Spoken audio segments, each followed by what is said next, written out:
जय हिंद साथियों, मैं जितेश पुरोहित आप सभी का स्वागत करता हूं अपने YouTube चैनल पर।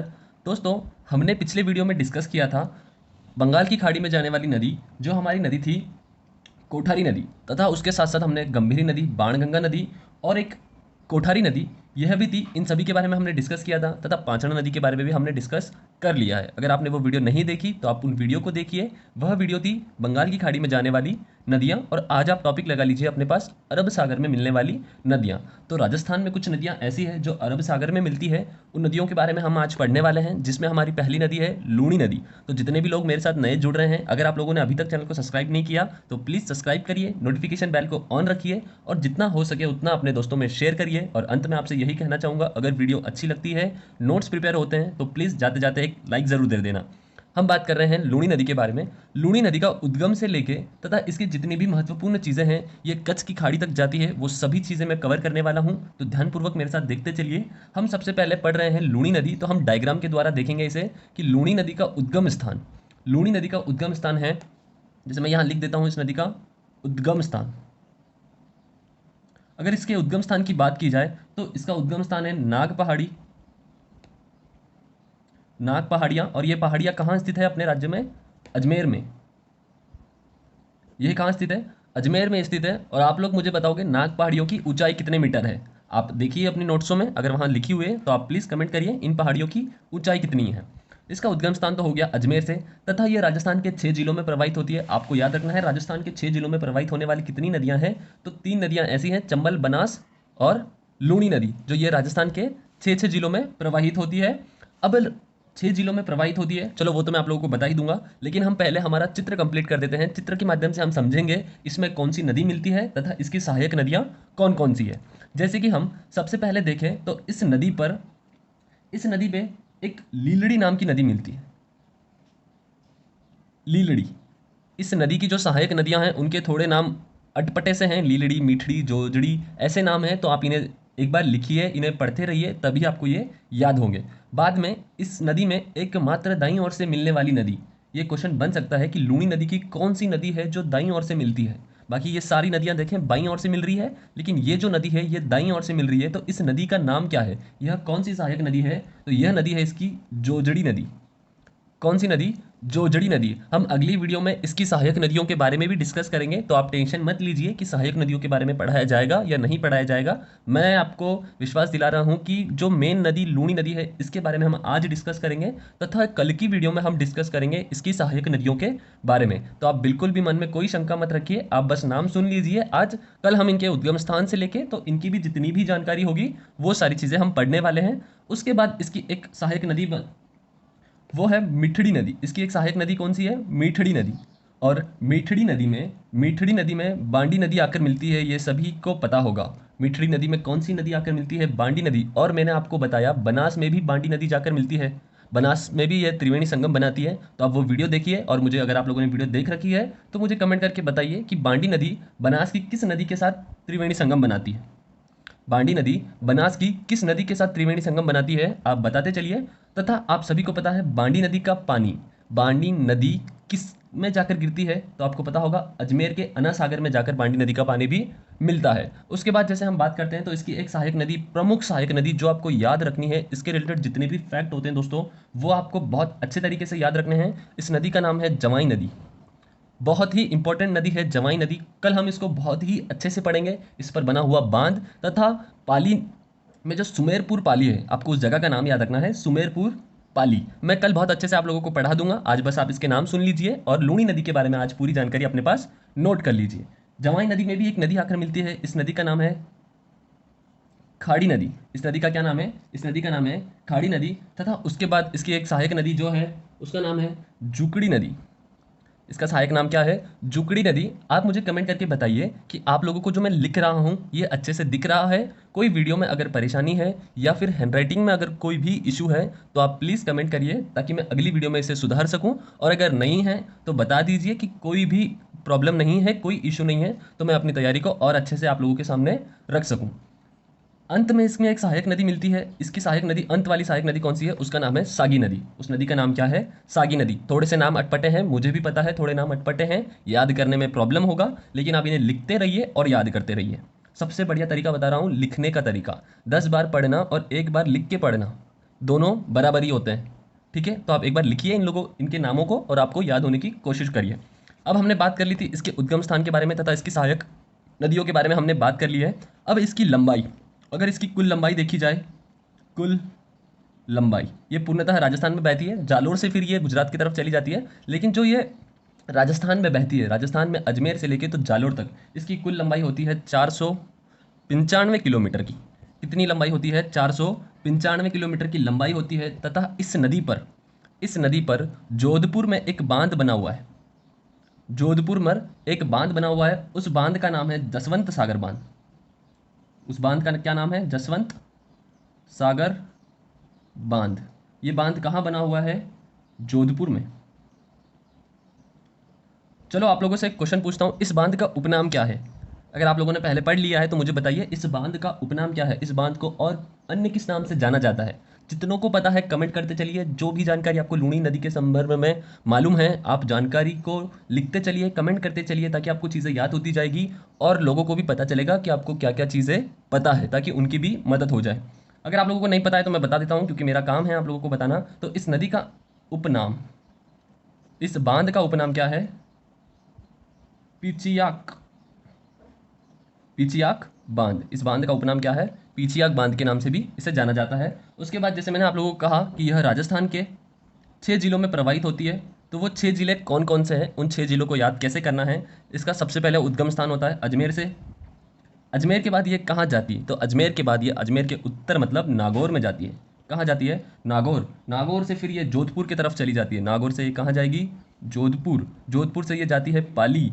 पाली के बाद ये जाती है बाड़मेर, और बाड़मेर से ये जाती है जालोर, और जालोर से ये कहाँ चली जाती है? गुजरात में चली जाती है। तो ये थे राजस्थान के 6 जिले, अजमेर, नागौर, जोधपुर, पाली, बाड़मेर, जालोर। इसी फ्लो में आपको याद रखने हैं, अजमेर, नागौर, जोधपुर, पाली, बाड़मेर, जालोर। ठीक है, ये हो गए इसके 6 जिले तथा इसकी कुल लंबाई, इसका उद्गम स्थान और इस पर जोधपुर में जो बांध बना हुआ है उस बांध के बारे में जानकारी। अब लूणी नदी के भी कुछ उपनाम हैं, आप सभी को याद रखने हैं। लूणी नदी के उपनाम। लूणी नदी का क्या उपनाम है? तो लूणी नदी का उपनाम है लवण्यवती नदी तथा सांकी नदी। क्या नाम है इसका? लवण्यवती नदी और सार्की नदी। ये दो इसके उपनाम हैं, आपको ये नाम भी याद रखने हैं, लवण्यवती तथा सार्की नदी, ये इसके उपनाम है। 6 जिलों से प्रवाहित होती है। उसके बाद अगर हम इसके कुछ इंपॉर्टेंट टॉपिक्स के बारे में बात कर लें, जैसे कि इसे कालिदास जी ने क्या कहा था, उसके बाद हम और भी जो चीज़ें हैं, इसके आसपास के क्षेत्र को क्या कहा जाता है, अगर उसके बारे में हम बात करें, इसके अन्य बिंदु, अगर इसके अन्य बिंदु देखे जाए तो सबसे पहले इसका अन्य बिंदु जो आपको याद रखना है, कालिदास जी ने इस नदी को इसे क्या कहा था? आपको याद रखना है, कालिदास जी ने इसे अंतसलीला यह नाम दिया था तथा यह नाम से भी इसे कहा था। कालिदास जी ने इसे अंतसलीला कहा। तथा लूणी नदी के आसपास के क्षेत्र को, यह बहुत इंपॉर्टेंट बन जाएगा, लूणी नदी के आसपास के क्षेत्र को, अब क्षेत्र आपको पता चल गया ये 6 जिलों में बहती है, तो इसके आसपास के क्षेत्र को क्या कहा जाता है? इसके आसपास के क्षेत्र को गोडवाड़ क्षेत्र कहा जाता है। कौन सा क्षेत्र कहा जाता है? गोडवाड़ क्षेत्र कहा जाता है। ये चीज़ आप अपने पास नोट कर लीजिए। अगर आप नोट नहीं कर रहे हो तो प्लीज़ इसका स्क्रीनशॉट ले लीजिए, ताकि आप जब भी पढ़े आपको ये चीज़ मेमोराइज होती चले साथ साथ। गोडावड़ क्षेत्र कहा जाता है। उसके बाद इसकी एक और इम्पॉर्टेंट चीज़ है, जैसे कि कभी कभी क्या होता है, नदी का पानी बहुत ज़्यादा हो जाता है, नदी में बाढ़ आने लग जाती है, इसके पानी की मात्रा बहुत ज़्यादा होती है, तो कभी कभी पानी इन सहायक नदियों में ना जाते हुए आसपास के क्षेत्रों में भी ऐसे धाराओं से बहना चालू कर देता है, मतलब धाराओं से पानी निकल जाता है। तो उन धाराओं को क्या कहते हैं? उन धाराओं को क्या कहा जाता है? इसकी जो धाराएं निकलती है, इसकी जो धाराएं बहती है, उन धाराओं को रेल या नेडा कहा जाता है। उन धाराओं को क्या कहा जाता है? रेल या नेडा कहा जाता है। क्वेश्चन किस प्रकार बन सकता है? क्वेश्चन इस प्रकार होगा कि लूणी नदी की जो धाराएं बहती है या फिर धाराओं के रूप में जो पानी प्रवाहित होता है, उन्हें क्या कहा जाता है? तो उन्हें रेल या नेडा कहा जाता है। आपको ये दोनों नाम याद रखने हैं, रेल या नेडा कहा जाता है। उसके बाद में अगर हम बात करें तो इस नदी का पानी, अब इस नदी का पानी दो तरीके से है, एक मीठा पानी भी है और इस नदी का ही पानी खारा पानी भी है। तो इस नदी का पानी मीठा कहाँ तक है और खारा कहाँ तक है, अगर हम बात करें तो सबसे पहले मीठे पानी की अगर बात करें तो मीठा पानी इसका अजमेर से लेके अजमेर टू बाड़मेर में कहाँ तक, बालोतरा तक, बालोतरा बाड़मेर तक, बालोतरा बाड़मेर तक इस नदी का पानी मीठा रहता है तथा बाद में इस नदी का पानी खारा हो जाता है। जैसे हम बालोतरा बाड़मेर से अगर बात करें, बाड़मेर से तो कच्छ तक, बाड़मेर से तो कच्छ तक इस नदी का पानी खारा हो जाता है। और आप सभी को याद रखना है कि सामान्यतः इस नदी का पानी कच्छ में जाकर मिल जाता है, कच्छ में जाकर मिल जाता है, लेकिन कभी कभी इसमें बाढ़ आने पर या फिर मैंने आपको कहा था पानी की मात्रा अधिक होने पर यह डायरेक्ट कच्छ की खाड़ी तक भी चली जाती है। यहाँ नोट लगा के लिखता हूँ मैं, आप भी अपने पास नोट करते चलिए इसे।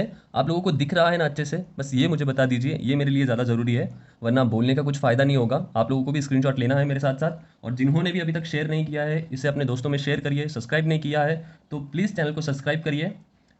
हम नोट लिखने वाले थे, सामान्यतः यह नदी कच्छ के रण में विलुप्त हो जाती है। अब सामान्यतः मतलब क्या, इस नदी का पानी एकदम ठीक ठाक है, मतलब ना ज़्यादा कम मात्रा में है ना ही अधिक मात्रा में है। जैसे सामान्यतः बहती है, रेगुलर तरीके से जो बहती है, वह नदी का पानी कहाँ तक जाता है, कच्छ के रण तक जाता है। लेकिन इस नदी का पानी अगर ज़्यादा हो जाए, इसमें बाढ़ आ जाए, यहीं लिखेंगे हम, परंतु इसमें बाढ़ आने पर, बाढ़ आने पर इसका पानी कहाँ तक चले जाता है, तो कच्छ की खाड़ी तक, कच्छ की खाड़ी तक भी चला जाता है। और मैंने आप लोगों को बताया, जब पानी ज़्यादा हो जाता है, बाढ़ आती है, जो पानी धाराओं से बहता है उन धाराओं को क्या कहा जाता है, उन धाराओं को रेल या नेड़ा कहा जाता है। ये चीज़ आपको याद रखनी है। तथा आपको एक बहुत ही ज़रूरी चीज़ याद रखनी है, यह राजस्थान की, इसकी मोस्ट इंपॉर्टेंट चीज़ जो क्वेश्चन बन ही सकती है यहाँ से, कि ऐसा पूछा जाए राजस्थान की सबसे प्रदूषित नदी कौन सी है। जिनको पता है कमेंट बॉक्स में लिखते चलिए राजस्थान की सबसे प्रदूषित नदी कौन सी है, तथा जिन्हें नहीं पता है वो अपने पास स्टार मार्क लगा के लिखिए कि लूणी नदी राजस्थान की सबसे प्रदूषित नदी है।